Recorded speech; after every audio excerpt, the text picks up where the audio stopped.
I've been wearing, I'm taking them off. Not scared, not at all, I'm seeing the cause. Who you think they call when they need it enforced? Yeah.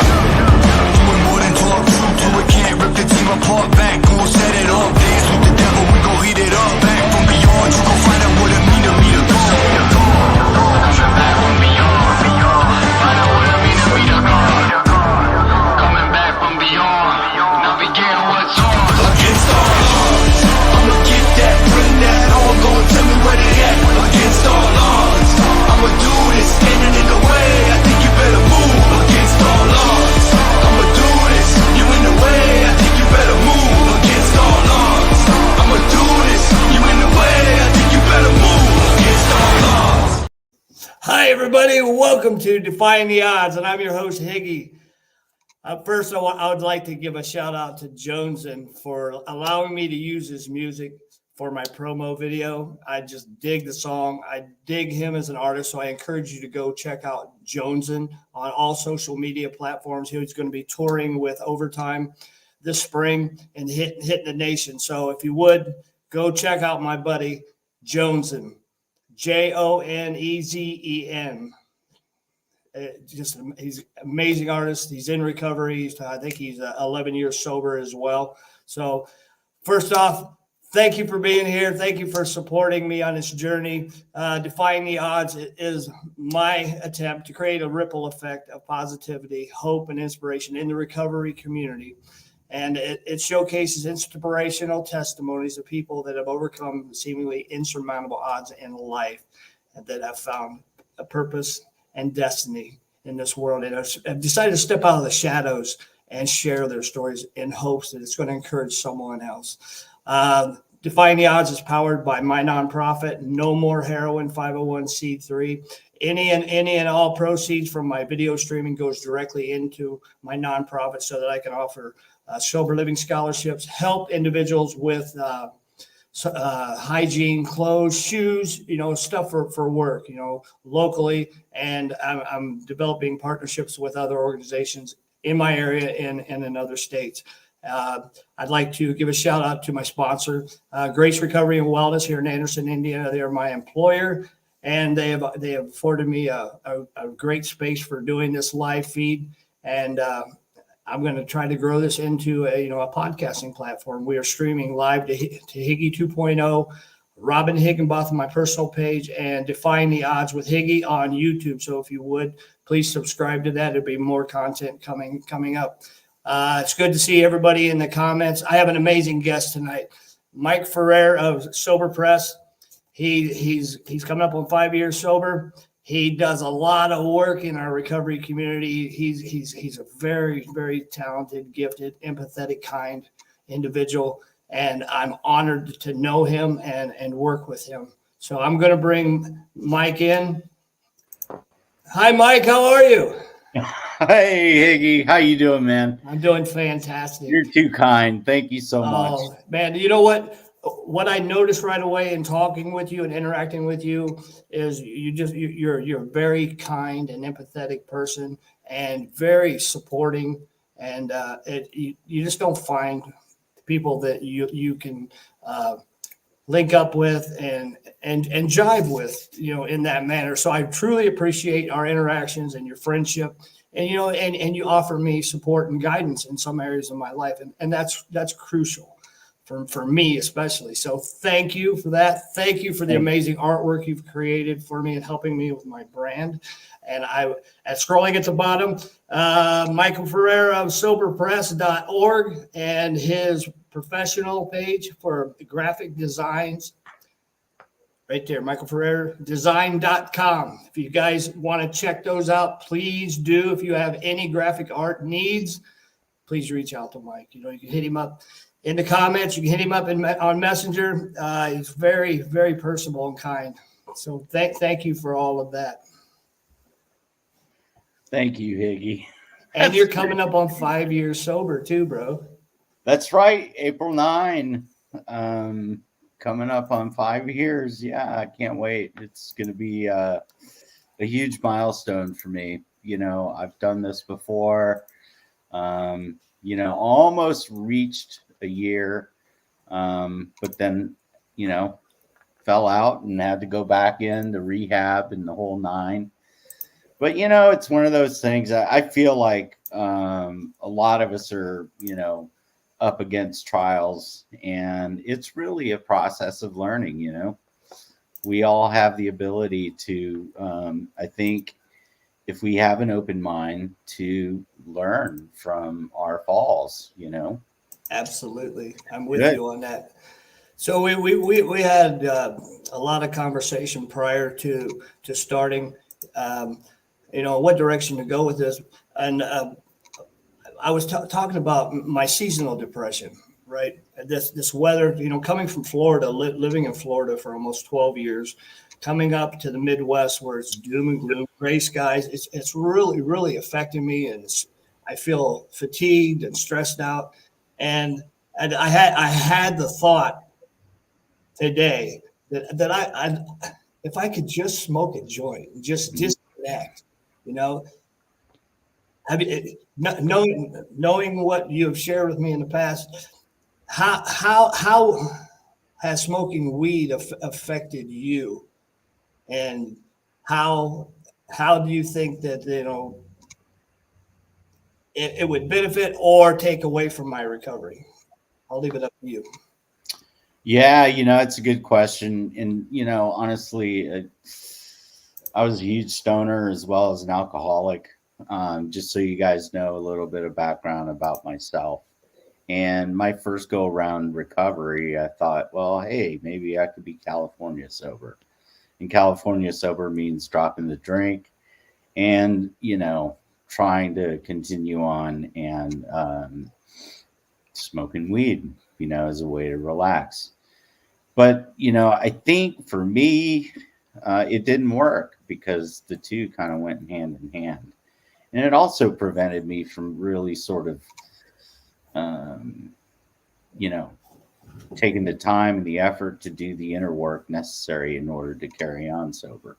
I agree. That's, I bring that up because it seems like there's a lot of controversy on social media. I do not judge anyone for their pathway to recovery. Smoking weed is not going to be for me. I've tried it in the past, but honestly, it didn't give me what I wanted, and I think I enjoyed the thought of doing it more than doing it because it didn't serve me well, you know, in my pathway to recovery, and I always ended up going back to what my drug of choice was. So if anyone out there is smoking weed and it's working for you, I applaud you. Thank you. I'm grateful that you found a way that works for you. And you'll never get any judgment from me. If you need to burn trees, burn trees. Sorry, guys. But for me, it won't work. It'll never work. I have to be on a, you know, abstinence based recovery. yeah, you know, for me too. And, you know, I kind of had to learn the hard way. And I think everybody has their own journey, their own path. And I think that's to be respected. You know, the worst thing we could do is sit back and judge each other because we're all unique. We're all created differently. And, you know, I think it's important that if you're finding your way and still maintaining smoking weed, you know, that's okay. I know for me it wasn't really that great because it wound me back to drinking. It was simply something that went hand in hand for me, and having the ability to have a lucid mind and be able to not numb down at all so I can face the pain, the problems, and all the different things that I need to do in order to pay attention to my own mental health fitness. Absolutely. Helped me a ton to be completely clean. And, you know, if you're able to maintain and actually do the inner work and face your pain and not numb it down, you know, perhaps it is a way of relaxing. It's not for me to judge. I just know that for me, it didn't work, and for some, it does. So, Absolutely. Trial and error, man. No, nobody's journey is perfect, right? None of us are perfect. I mean, you know, and that's the way I think we should look at it. It pulls a little bit of pressure off of ourselves. However, I think it's important to have, you know, accountability on our side, simply because, you know, that's how we get lost. If we're not accountable for our actions and we're not accountable for our own personal growth, um, we can get lost very easily again. And, you know, that's the crux of it all, you know, is being able to do the work, you know, do the work necessary. It's an everyday thing, and it never stops. There's no end until we're dead, you know. So an open mind, open heart, always trying to, you know, better ourselves as we go. That's Absolutely. my advice. So I had a friend reach out to me today, Rob Rawlings. He had disappeared about 4 months or 4 years ago, and he reached out to me today. I'd been fearful. You know, he's in recovery as well. He had a social media presence. We traveled. We did some speaking together. Just we were very close at a certain period of time with me and my best friend Matthew Hall. And when Matt passed away, Rob disappeared as well. And he reached out to me today, and he explained why he disconnected from social media, and his father was dying, and he decided to invest his time with his family and spend time with his father, because they didn't have the best relationship when he was in active addiction, obviously. So he took the time to care for him in his last days. And he explained to me that, he had to make a choice whether to,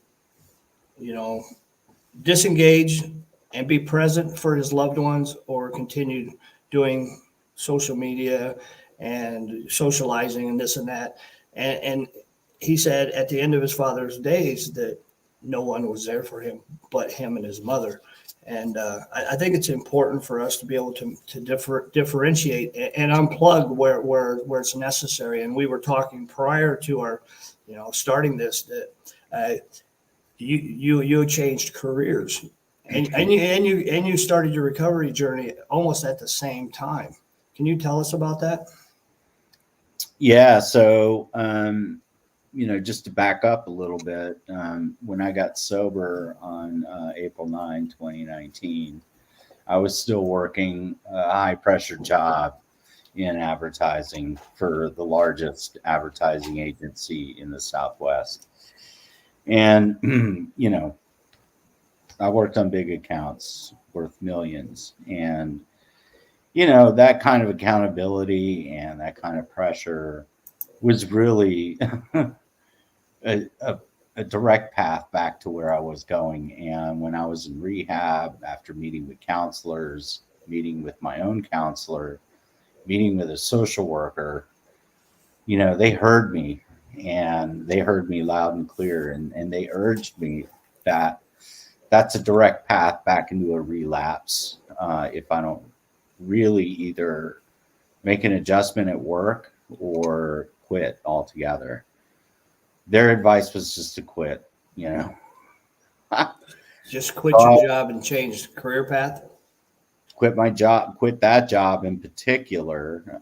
They didn't have any suggestions in terms of a career path. In my mind, it was freelance. That's where I wanted to go.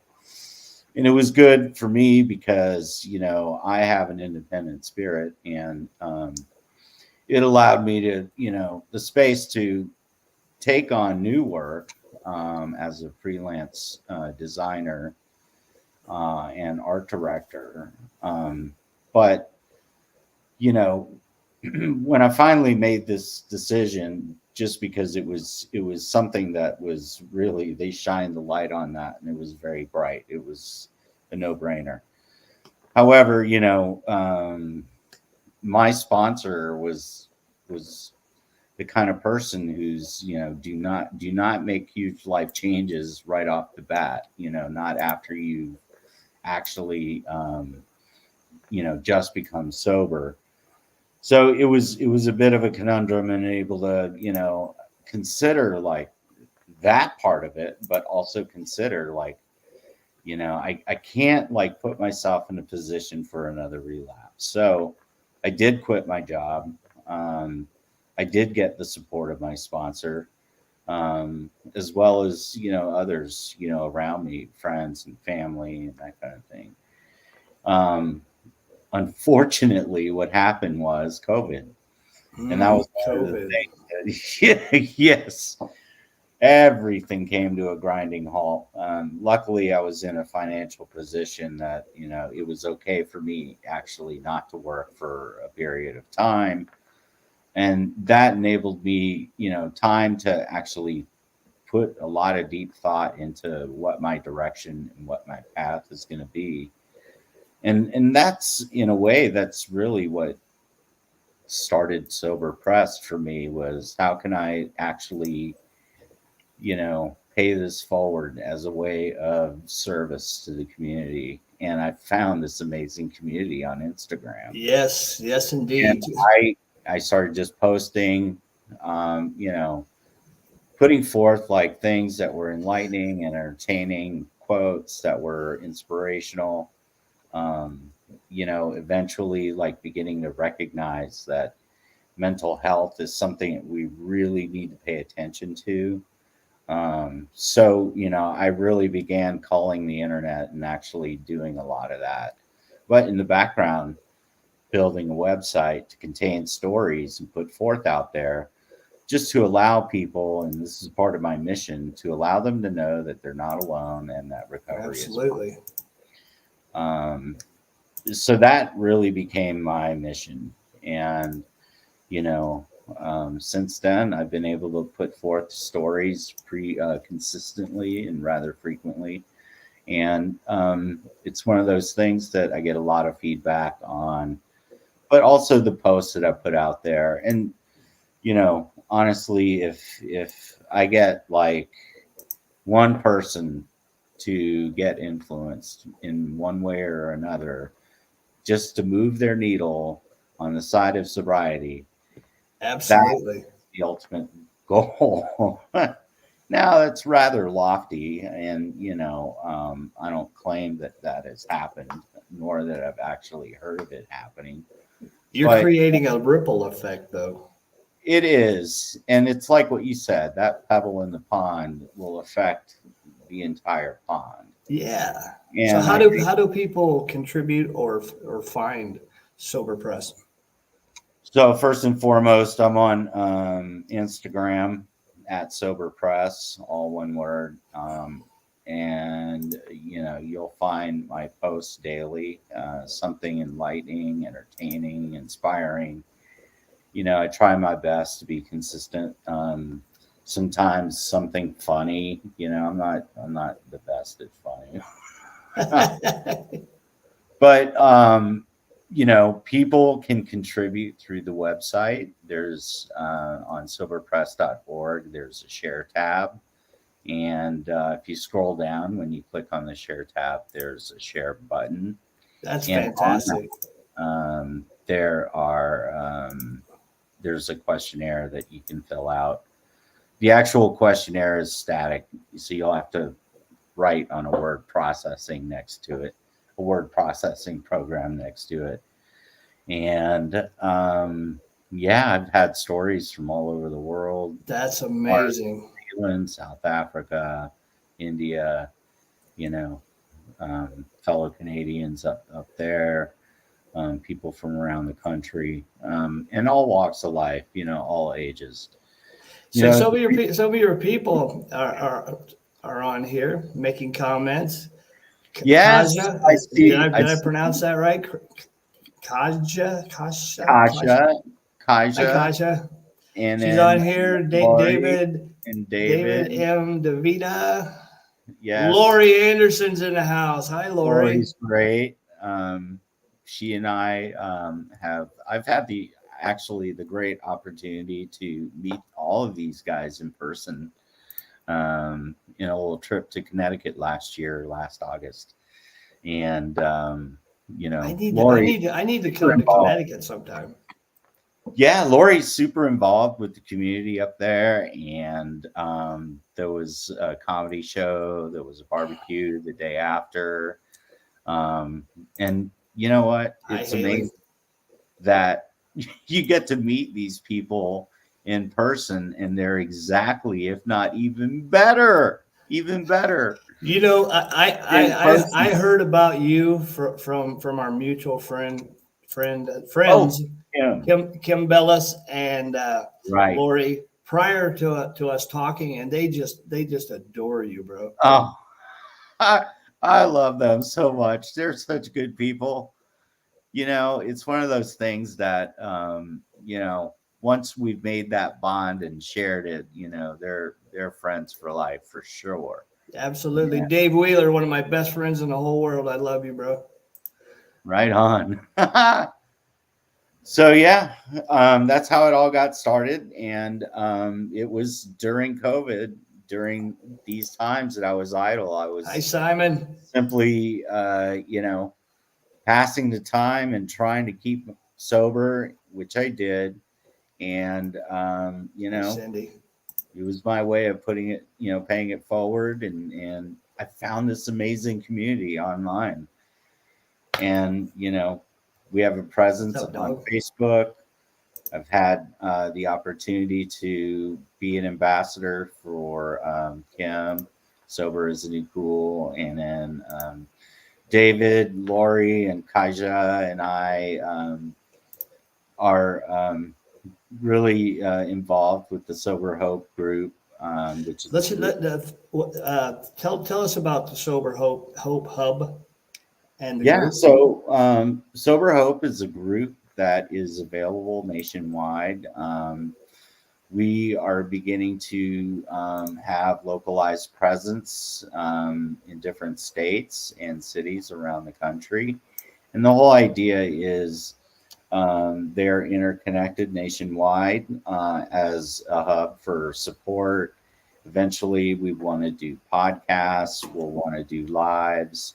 Um, at some point, once we're better organized and getting the ball rolling and having our fellow hopesters instead of ambassadors, we haven't officially named it yet, but um, our hopesters, our representatives for each of the cities, hopefully we can all kind of coordinate a way to, point to localized events and things to do that are sober centric. Let me know how I can help. I would love to be involved with that. Indiana's wide Congratulations, open, Joan. my friend. And I will say, if you're interested in hosting a city or a state, please reach out to David, Kaija, or Lori. We also have a group that's women's only, ladies only, Sober Hope. You can search that on Facebook. And also want to let you know that all of our groups are private. So, if anonymity is something that you're concerned about, these are totally anonymous and they're private groups. That's awesome. Yeah. A lot of people chiming in. I'm so glad to see you guys in the comments. Um, Yeah. I'm reading comments. let me So, see. David says we have 15 pages in 20 different states currently. So, I mean, that is kind of remarkable since we've been doing this about a year. Um, so it's happening. As And David said, the opposite of addiction is connection. that's true. That's so true. That is so true, right? Because addiction wants to leave us alone and isolated and Yeah. just feeling like there's no hope. If you can connect with someone, you share your struggles and your pain. Pain, I think pain is an adhesive. If you've been through it, you can help somebody else get through it. Oh, yeah. Yeah. Absolutely. Experience is the best coach. And Absolutely. I think, that's what we're here to do. We're here to, lift each other up and, find a Hey, way. Tim Lodgen, it's good to see you, bro. Oh, there's Tim. Hey, Tim. Haley's watching from Alexandria, Minnesota. Yes. Love you, We have Haley. Sober Hope, You're Minnesota. amazing. Thank you. Okay. Congratulations on your recovery, Joan. Good job. Let's see. The comments are coming faster than I can catch up with them. This is cool. It's so good to see everybody involved and sharing, and offering my friend Abe Fuller, support in the comments. Abe, just message me afterwards if you want to come back to treatment. I'll do my best to get you in here. But it's Great. up to you, bro. You have to make that choice. Yeah. Haley. Everybody loves Haley. Haley's so involved. She is. Yeah, she's always rooting for us. Okay. Let me see. I've also included your professional website in the banner scrolling at the bottom. I just want to again encourage anyone that's looking for graphic art. Please check out his website. It's amazing. It's well put together. It does quality work, and I can't thank you enough for your help and creating my brand and expanding it, making it more visually appealing. Oh, you're welcome. It was a lot of fun, actually. I had this secret ambition of doing something with skulls. I've never worked with skulls before. That's my thing. I love skulls. Well, defying the odds. That's what we do, Absolutely. We've overcome, the worst that life had to throw at us. And here we are, still striving for better, still trying to, obtain a life of purpose, Mm-hmm. and get some happiness, peace, and clarity in our life. How has your spirituality helped you in your program? Spirituality is so important. It's one of those things that, if I'm not like the kind of guy who will sit down and meditate, my mind is very busy and to the point where it's hard for me to sit still. My brand of meditation is creating, and it's a singular focus on something I really care about, which is this community, my sobriety, and being able to put forth something enlightening, entertaining, or inspiring. So in a way, that's my, way of meditating. And I think that, spirituality comes from being able to, I think, look down deep within and knowing what you can control and what you can't control. And knowing that, you're but a blip on the Earth's surface. And absolutely. We're here for such a very short period of time. Maintaining enough humility to recognize that we're all in the end equal, and we all deserve a better way, a better path. And I think spirituality is not only praying, but recognizing that we do have a higher power, and that there is a way of the universe that we need to recognize and pause and see, and know that even though that we're doing the things that we need to do to guide ourselves, ultimately it's up to the universe that provides a path. And if we're open-minded, open-hearted, and we listen well enough with our intuition and our gut, I think that those are the faculties that we need to employ in order to follow what the universe is asking us to do. And when you pray, it's best to ask for guidance. rather than, you know, I want $1 million. It's better, I think, in order to, you know, I think maintain a certain sort of realism and ask for guidance and use your own intuition to follow that. Absolutely. Would you describe what your bottom was like and what path you took to start your recovery for anyone out there that may be struggling in a similar way?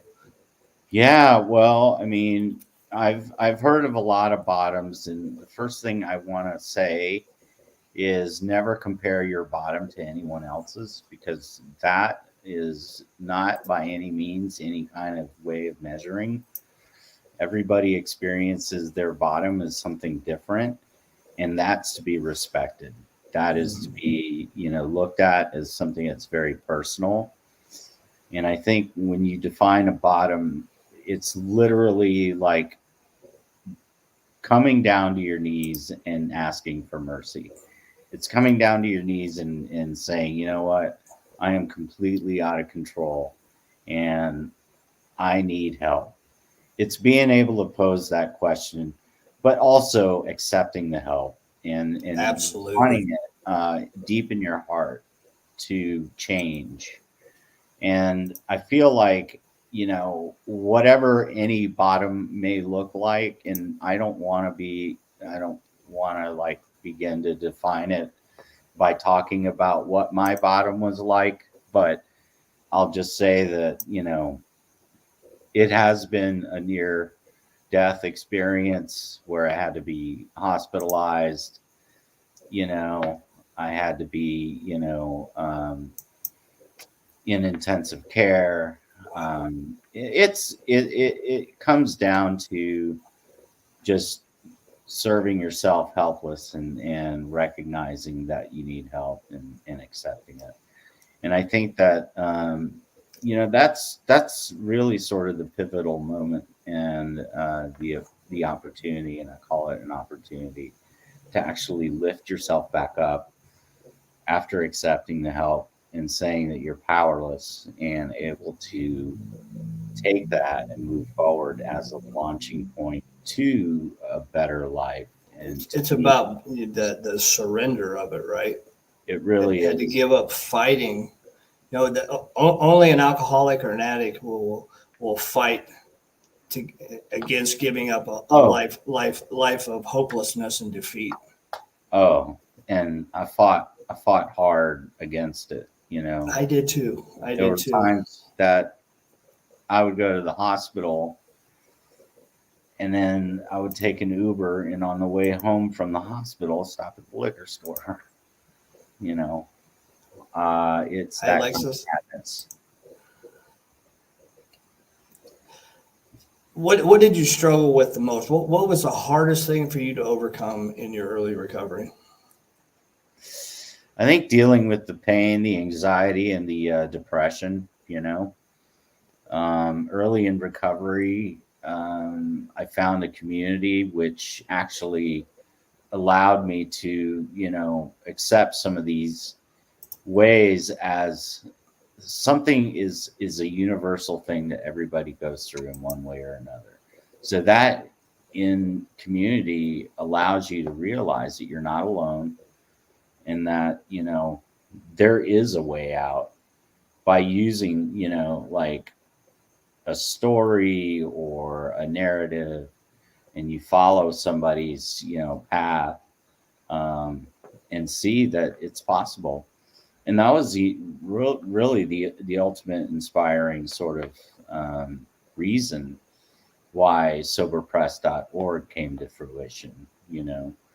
And you know, it was me realizing, finding this community that, you know, I'm not alone and recovery is possible. Absolutely. In starting your journey, did you struggle with having reservations of any kind?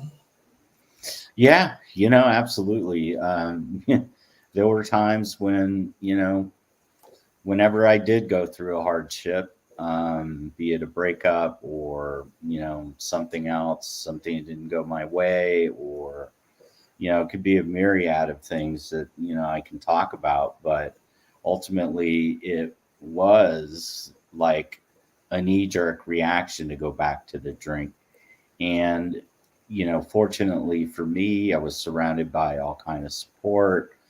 you know my path was AA. I was doing step work that actually allowed me to gain the inner strength and the tools that I needed in order to build upon a better mental health state of mind. I call it mental health fitness. And, I have a counselor, a sponsor, all the things that you need in order to get the support in order to overcome those hard times. And we all go through them. And it's one of those things that you get stronger with each go, and you have to kind of have faith in yourself and, realize that everybody goes through it, everybody.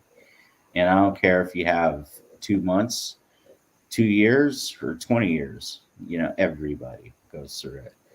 Even people who are sober go through hardships and they go through hard times. I've witnessed people go through some horrendous things and didn't pick up. And here I was as a chronic relapser, just wanting to escape me, right? I didn't have any emotional regulation. I wore my heart on my sleeve, and I just wanted to medicate it all away and disconnect. I wanted to disconnect, and in doing that, I missed a lot of life, and I've learned that life is a lot of joy and pain. It's what you do with it, what your mindset is, what tools you have gathered to help yourself in this process. And honestly, it's a connection with other people that have helped me the most. I have powerful examples of recovery in my life today, which helped me. Yeah, that's great. And that's certainly inspiring. One of the biggest things that helped me, and when I met my sponsor in detox this last time in recovery, he's like, I'm not taking on any new sponsees, but why don't you and I go at it on a temporary basis? The only thing I ask is that you text me every morning with some sort of gratitude. That's awesome. Oh God. There were days that it was so hard, but you know what? It's like kind of being a smart ass that I am. I would say, hey, my eyes are open. And he would say, there you go, right there. Yep. You're alive. Exactly. And, to this day, I still text him in the morning, and I think if you realize the things that you already have are enough, there's no need to, have the expensive things and all that in order to be happy. What you already have is enough. And, you could even, think about how are some of the most happy people in the world are the ones that don't have much? Well, it's because they appreciate what they already have, and that's, the thing. It's a very powerful mindset to be able to actually realize all the great things that you already have and have put forth the gratitude that you need in order to propel you through the day. And, honestly, it's not always easy, and it's not always easy to find gratitude. But if you're mindful enough, say, hey, my eyes are open, I'm breathing. Absolutely. Someone shared with me early in my journey that a grateful heart will never have to pick up a substance ever again to numb the pain of living. Mm-hmm. That's really good. That's powerful, right? It really is. And, it's not always easy, but you can do it, you know. In your journey, what have you know? What have you discovered about yourself, and what were the causes and conditions that fueled your alcoholism? Well, I have a lot of anxiety. I still do. I also fight depression. It's been cold and rainy here in Austin. It reminds me of the days that I lived in Portland, when I actually did start drinking really hard and, you know, smoking weed quite a bit. It was those dreary gray days where it would start to get dark around 3 o'clock in the afternoon, and you know, it was sullen. It was really hard to deal with. So depression's a thing, anxiety's a thing. I'm very sensitive to all that, I and am as well. it's a tough march. Even now, after like doing some of the work, it just reveals that, you know what, I still have a long way to go. I still have a lot of work to do. And that's okay. As long as I know where I stand, I know that work is better than going back to the drink and numbing it down, you know. Absolutely. Yeah, not now that we're sober, it kind of seems insane to use alcohol when it's a depressant when we're depressed already, right? And Yes. alcohol feeds our anxiety as well. It Did for absolutely me. does. It, in fact, to the point where if you're numbing it all down the night before and you have a huge presentation the next day, you know, your anxiety about that presentation is going to be like tenfold. So essentially, you're like postponing your feelings because you're numbing it down. And those feelings, no matter what it is, be it anxiety, depression, anger, all that will come out worse when you're like, At the most inappropriate times, right? yeah, yeah. You And would that's, just stuff it back and stuff it back, try to compartmentalize things. And, our subconscious is a crazy, crazy thing. It, yeah, it, it works in ways we don't even know. I used to have the most horrendous nightmares, night terrors. And, in getting clean and sober, that's kind of mitigated a little bit where, I actually have peace and calm in my life. I don't feel like I'm ready to crawl out of my skin. I think that for me, being sober, clean and sober, the ability to be comfortable in my own skin. I'm okay with the clothes I'm wearing. I'm not tugging at them and I'm not fidgeting. And my leg was going 100 mile an hour, both of them all the time. I just wasn't comfortable. Can you yeah, relate to that? yeah, most definitely. And, working on a job where, actually your image is just as important as, the clients that you represent, and, your respect and your integrity and all that is measured and judged on a daily basis constantly. Yeah, you actually feel it, Yeah. And if and I feel like we need to feel it ourselves if we're going to instill it in somebody else.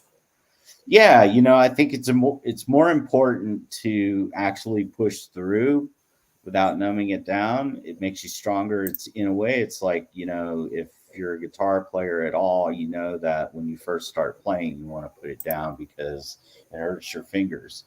But the more you play, the thicker the calluses, and the better you get to play. So that's just one metaphor, but in a way, we're strengthening our soft tissue and we're getting better at, I think, you know, um, actually maintaining our feelings in a way. And it's okay to hurt. It's okay to not feel okay. And I think Absolutely. you know, especially for men, you know, I even post about this because mental health for men, you know, we're taught or expected to actually push things down and not bring them forward. But you know, that in itself, even though you're not like drugging, is to push your you know emotions down and not show them is just as detrimental as you know numbing it up. Absolutely. I agree with that 1,000%. Tim Lodge, I don't want to pull this comment up. Tim said, since I got sober 2 years, 10 months ago, I have not had a panic attack or anxiety. Imagine that. I can Wow. so relate to that. I've been hospitalized thinking I was dying. You know, Yeah, it's not I've had funny. Panic attacks are attacks, not fun. and they're not fun. No, I've had them, and it's just I just want to like I want the world to just shut down so I can shut down. Yeah, It's the yeah. worst. Alexa says gives you that grit and resilience to manage whatever comes your way. Yeah. It's good to Mhm. see you, Alexis. It really is. David DeVita says, okay, not to be okay as long as we're aware of it. Yes. Yeah, that's sage advice. You know, actually recognize it and push through it. You know, find the things that hurt so bad, and you know, do the things that you need to fix it. Um, what are some of the blessings of your recovery today? Well, I think first and foremost is having a clear mind and a sense of peace, and also a greater sense of freedom. You know, there Freedom. was something. Freedom. There was, there's something now about like driving by a liquor store and resisting sort of the draw to, you know, to make sure I'm stocked up. You know, Exactly. You never have enough, right? oh yeah, and you know, being able to wake up in the morning and not having a hangover, you know, or having to, you Wow. know, take several shots in order to take the shakes away. I mean, there's so much gratification that comes along. Once you realize after, you know, a period of sobriety, you begin to realize all the things that you're doing wrong, you know, your temperament, your anxiety levels, you know, everything just seems to like even out a little bit more. Your Uh, perception clears up too, right? yeah, I mean, you know, the rewards far outweigh the idea of having to numb everything Less down. health complications. Less health I mean, you know, I Is that a was, thing for you? oh yeah, yeah, for sure. My liver was in really bad shape. Now, honestly, it wasn't so bad that I became jaundiced, but I did experience severe pancreatitis along the way. So that's another mal effect of drinking so much. I have known people to drink themselves jaundice, you know, to Oh the boy, drink themselves to death. I'd like for anyone oh, yeah. watching and then drop in the comments what your blessings are today. What do you recognize as a true blessing of you being clean and sober? You know, what's good in your life? You know, anything good happening in your life, I'd like to acknowledge you as well, because there's so many good things that we don't notice when we're in a stupor, you know, and just being miserable. I never noticed how beautiful the sky is, how blue it is, you know, how the clouds are so cool. You know, sometimes they're low and flowers and just the colors are more vibrant in life when you're sober. Yeah, I think I imagine relation for a fellow to, like you with your creativity, you know, it just went pop. You know, like you were able to see things differently. You had better oh yeah, concepts. You had better ideas, which serves you in your professional trade. yeah, for sure. I mean, you know, creativity flows, relationships are better. You know, you're able to really list off a lot of different things. Joyce just said clear-minded, and yeah, you know, just Yes, being, Joyce, I agree. you know, is so important, and not being caught too much, you know. in a cloud, you know. Koch just says, I think she meant to say intuitively know how to handle things which used to baffle me. I am right there with you, my friend. Yeah, your intuition becomes sharper. Mhm.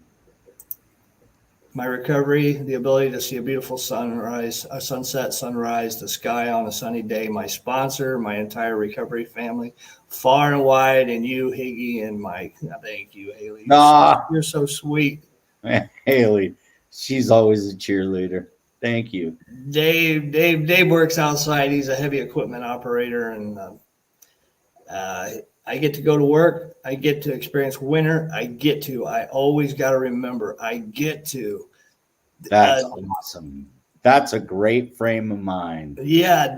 I was in Dave's wedding in Wyoming, Cheyenne, Wyoming, over the summer. And we talked about radical acceptance, you know, taking responsibility for your life, you know, doing away with the victim mentality, and that's a blessing for me, because I can make everything about me. I'm so self-centered, I'm so egotistical. Oh my and God. Mm-hmm. I can play the victim real well, and I know how to manipulate people and their feelings to get what I think I want, right? Yep. That sense of power. That's so true. Mm-hmm.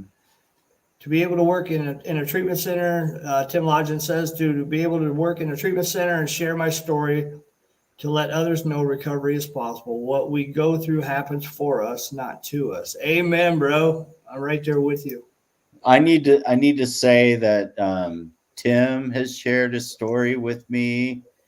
Kaja actually is right now. If you click on the link, it'll take you right. She's the most recent. I read hers. That was very good, very inspirational, really good, and it's amazing. You know, you can realize the miracle that happened. Still waiting for Dave to send me his story. David, my blessings are that I am available myself and to others who may be in need of recovery from alcohol or drugs, along with mental health issues or spiritual issues, all through God's grace. Amen, brother. Yes. Haley says, yes, I get to mentality. Love that. Yeah. That's Bradley Bay. Bradley, I love you. A lot of love today, man. A lot of love. There, I see a lot of Texas people, and I love people from Texas. Yeah, we're not all bad. It's a big state. In the promo video, a lot of the scenes were in Dallas. Oh, is that right? Okay. Yeah. That's cool. Yeah, I live in Austin. Bradley, where are you living now? Are you still in Texas? You're in Texas, right?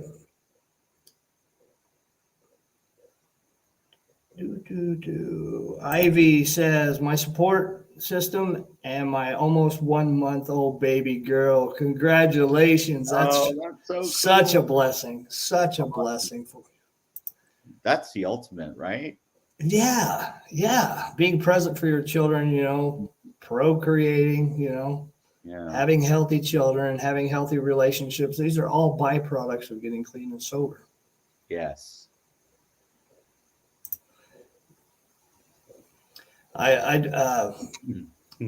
Bradley says, thank you to all my friends who are loving me through this time in my life. Bradley lost her son recently. I love you. I'm sorry. We've talked on the phone, but I want you to know I'm truly sorry. I send my condolences. Yeah, and, I'm so sorry. I love you. I really do. I've known you for a long time. 1 hour from Austin, Bradley says. Oh, okay. So you're in Texas. Awesome. I think she's in bumfuck. All right now. Sometimes that's the best. Pardon my language. To be out of the way. Let me see here. Thanks everybody for tuning in. Thanks for chiming in. I love all the comments. You know, showing love to Michael and showing love to each other in the comments. This is where the magic happens, really. In the comments, people get to know each other. Hopefully, you guys find other sober supports. We're all on this journey together, so it's really awesome for the interaction. I truly appreciate you all. Hi, Brandy, 11/9/17. Congratulations, my friend. Wow, there you go. That's great. Yes, Tim, we do need to connect, sir. If you want to message me your phone number, I will text you my number as well. We can connect anytime. My friend Jason LaChance, he speaks very, very highly of you. Oh, that's awesome. Janet McClanahan, 5/23/18. It's good to see you, Janet. You're always very supportive. Thank you. Anybody else got clean dates you want to throw up real quick? Well, we're coming up on the hour. I would like you to give you the opportunity to share, closing thoughts, and anything you feel would be encouraging for anyone out there that hasn't chosen a path to recovery. Anybody that's struggling, that may be in early recovery, or maybe they're in recovery and they're just toying with the idea of relapse. Yeah, I think anybody who is considering recovery or curious of recovery know that there are a myriad of paths to take. I got my start with Alcoholics Anonymous. I did the step work, got a sponsor. That kind of got the ball rolling for me. I still engage in meetings and things like this, but know that there are a lot of different ways to do this. There's no right or wrong way, and I think that you should find a path that you feel most comfortable with and follow that. You got to want it, though. You really have to be ready, and it's also possible to do it for your wife or a loved one. I think a lot of people have said in the past that it's one of those things that you have to do for yourself. But I have actually, seen and heard of others like, what? I'm tired of being at odds with family. I'm tired of having all the strains that come along with, my using. And it's okay to do it for your wife or your daughter or, your son. Find the motivation that you need in order to push yourself forward and find the path that you want. It's going to take some exploring. And I always say, the default is Alcoholics Anonymous or NA. It's one of those things that, it's a proven path. It's not for everybody, but if anything, to get your feet wet, to actually get into a community that actually gives a shit about you, that's really what the nuts and bolts are. But then from there, you can find, what suits you best. Those who are struggling, try to condense everything into a moment in this present. I feel that if you can make it minute to minute, hour to hour, day to day, in bite-sized chunks, there is that saying, a day at a time, and honestly, it works. It does. That it may sound like a big ass cliche, and I used to be the first one to call it out, and laugh at it, but it's a cliche because it fucking works. All them damn slogans. All those damn fucking slogans. They're all true. That's what sucks. And it's okay to get into it and say, you know what? Progress, not perfection, or a day at a time, or one step forward. All these different things are meant to motivate you if you embrace them. Absolutely. Thank you for being here. It's been a joy Thank and you. an honor to have you and Oh, I become, have this connection, and honored to have you as part of my support network going forward. And I look forward to helping you out in whatever way I can, and the community overall, because I think we have the heart for helping others, which really, pays dividends for us in our daily walk. Yes, so for sure. So thank you. I really appreciate you taking the time out of your busy schedule to jump on here. Thank you, everybody, for tuning in. Thank you guys for sharing. Thank you for the comments and the interaction, man. You guys are amazing. I love you. I'm glad to be back. And my next live feed is going to be on Saturday. I have my dear friend, Nicole Obergovich. She is a formerly disbarred lawyer, formerly incarcerated, homeless, a woman that is now worked her way back to, she's the director of an amazing nonprofit in Canada, in Saskatoon, Canada. So I really hope you guys will tune in for that as well. She's got a powerful story, man. So if you're out there struggling, please don't give up. What's that? Oh, I'm so sorry to interrupt. I just wanted to say she is also featured on soberpress.org. She's become a very dear friend of mine, all through social media, the recovery community, She's amazing. So please, Saturday at 8:00 Eastern Standard Time, I'll be on with Nicole, and I just encourage you to please tune in and watch and share it out, and give her some love, because she totally deserves. She's very motivational, inspirational. It's all about real talk, real raw truth, in the hopes of helping somebody behind us that's striving for recovery, trying to pull themselves out of the depths of all of that darkness. So thank you guys for tuning in. Thank you for supporting Defying the Odds. You guys are amazing. I love y'all. Peace.